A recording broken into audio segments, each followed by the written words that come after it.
और आज विजय चौक पर इस प्रेस वार्ता करने का एक विशेष कारण है। कल रात को कांग्रेस के तमाम नेताओं को, हमारे सांसदों को, हमारे पदाधिकारियों को, विपक्ष के काफ़ी सारे लोगों को, कांग्रेस के ऑफिशियल हैंडल को एक्स की तरफ से एक ये मेल आया। आज़ादी का 75वां साल, संविधान का 75वां साल ये देश मना रहा है, इस पर गहन चर्चा हो रही है। उस चर्चा में बीजेपी के नेता और इस देश के गृह मंत्री बेहद अपमानजनक बातें कर रहे हैं डॉक्टर अंबेडकर के लिए, बाबा साहब के लिए जो बातें कर रहे हैं वो अक्षम्य अपराध है। उसके लिए उनसे देश माफ़ी की उम्मीद करता है। देश ये आशा करता है कि वो माफ़ी मांगेंगे अपने इस अक्षम्य पाप के लिए और उनको बर्खास्त किया जाएगा उनके पद से।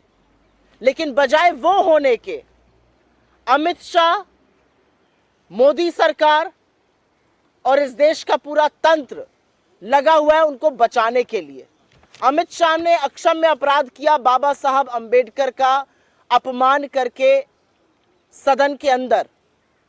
उनको बचाने के लिए खुद मोदी जी उतर आए मैदान में, और जब उससे भी बात नहीं बनी तो उन्होंने ट्विटर, मतलब एक्स जो प्लेटफॉर्म कहलाता है, उसको निर्देशित किया कि उनका जो वीडियो है वो उल्लंघन करता है देश के कानून का और उसको प्लेटफॉर्म से हटा दिया जाए। लेकिन ट्विटर ने हमें लिखकर यह सूचित किया है कि अभिव्यक्ति की आज़ादी के तहत एक्स उसको नहीं हटाएगा, क्योंकि उसने किसी कानून का उल्लंघन नहीं किया है। हमें जानकारी देने की पारदर्शिता के अंदेशे से उन्होंने हमें यह मेल भेजा है। आप क्यों एक्स को निर्देशित कर रहे हैं आपका वो वीडियो हटाया जाए? आप किस मुंह से बोलते हैं कि वो वीडियो तोड़ मरोड़ के है? मेरे हाथ में अमित शाह जी की ये स्पीच है और ये मैं अपने घर से लेकर नहीं आई हूं। ये राज्यसभा की वेबसाइट से जो अनएडिटेड स्पीचेस मेंबर्स की होती है उनका वक्तव्य है।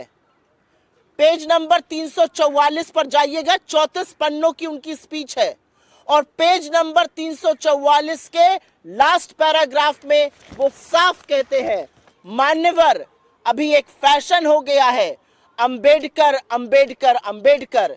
इतना नाम अगर भगवान का लेते तो 7 जन्मों में स्वर्ग मिल जाता। अच्छी बात है।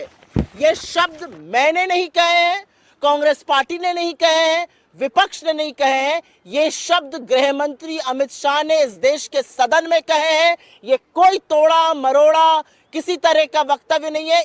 लेकिन बाबा साहब का अपमान करने के बाद आप हमें डराने धमकाने का काम करें तो शायद आप ये भूल गए कि हम ना आपकी कभी गीदड़ धमकियों से डरे हैं और ना कभी डरेंगे। आप एक्स नहीं, तमाम और प्लेटफॉर्म्स को लिखिए। ये देश आपका सच जान चुका है, क्योंकि बाबा साहब का अपमान आपने भले आज किया हो, लेकिन जो भावना आपको आपके पुरखों ने सिखाई है वही दिख रही है। आपके पुरखे बाबा साहब के पुतले जलाते थे, बाबा साहब को घोर हिंदू विरोधी बताते थे। आपके पुरखे बाबा साहब के लिए क्या क्या चीजें उन्होंने उल्लेख किया है अपने ग्रंथों में, अपने लिखावट में, वो साफ दिखता है। आपके पुरखों ने बाबा साहब को लिलीपुट बता दिया, आपके पुरखों ने उनके घर पर धावा बोला था 1949 में। तमाम चीजें हैं।